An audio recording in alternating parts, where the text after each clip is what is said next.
Morning children, the last class we studied about the introduction of human respiratory system. Today we are going to study in detail about the respiratory system. Human beings respire air through the nose. The air passing through the nose reaches the lungs.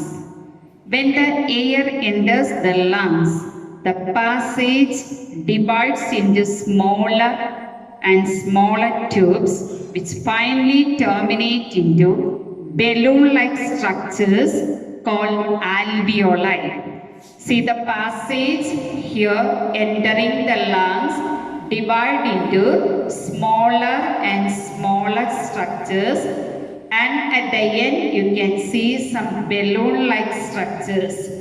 That balloon-like structures we are calling it as alveoli. So all of you understood, the air reaching our lungs enters the passage, and this passage divides into smaller and smaller tubes which finally terminate. That means at the end of this structure, you can see some balloon-like structures which is known as the alveoli. These alveoli provides a surface where the exchange of gases can take place. So it should be clear here. Here in the alveoli, the exchange of gases takes place. What is the meaning of this exchange of gases? We are taking in oxygen and releasing the carbon dioxide. The carbon dioxide is carried by the blood vessels and it should be given out, and at the same time oxygen should be taken. Then there will be a question. See, during the respiration process, there may be a lack of oxygen in our cells. So that is not, it is an interesting question there. See, there will not be any lack of oxygen. There will be plenty of oxygen in our cells as our respiration is going on simultaneously. See, the walls of the alveoli, they contain an extensive network of blood vessels. So you know that the blood vessels, they are carrying blood and there is oxygen there. Then there is a red pigment known as the hemoglobin. See, when we breathe in, we lift our ribs and flatten our diaphragm, and the chest cavity becomes larger.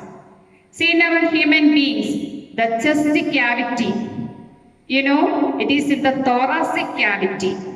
See, the diaphragm is in between the thoracic cavity and the abdominal cavity. So when we breathe in air, we lift our ribs and flatten our diaphragm, and the chest cavity becomes larger as a result. Because of this, the air is sucked into the lungs and fills the expanded alveoli.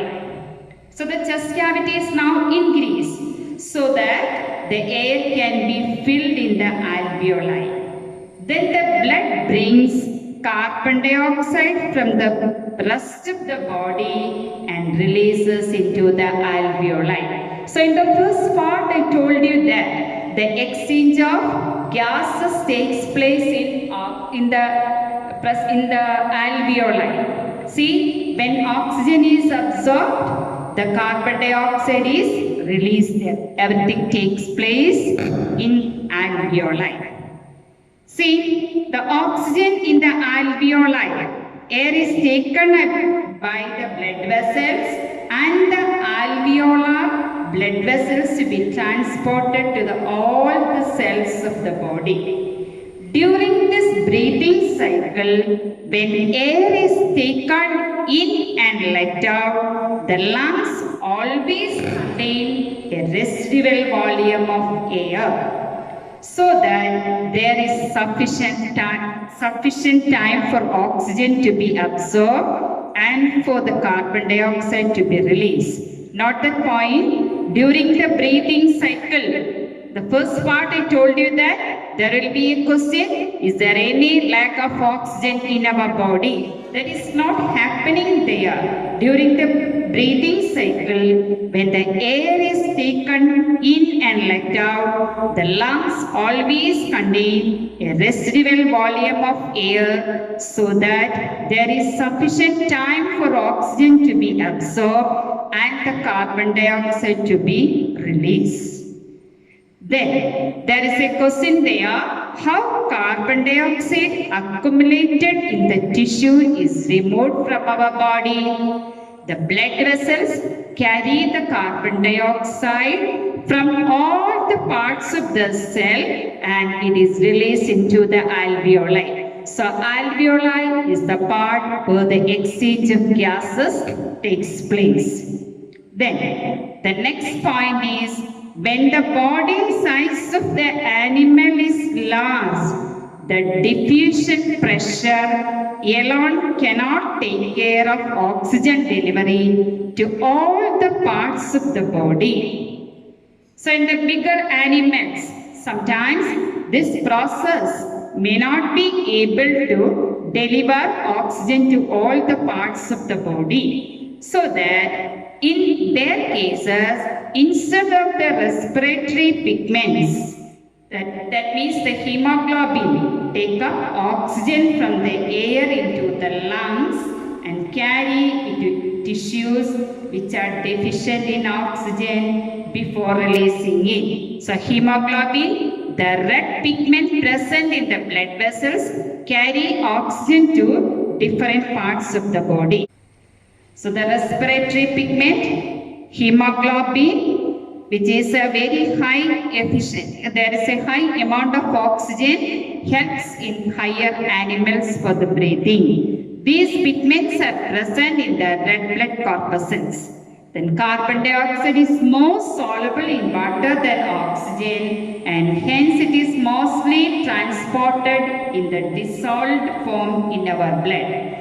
Carbon dioxide is more soluble in water than oxygen and hence it is mostly transported in the dissolved form in our blood. So the question, how carbon dioxide accumulated in the tissues to be removed from our body? The answer is this, the carbon dioxide is more soluble in water than oxygen and hence is mostly transported in the dissolved form in our blood.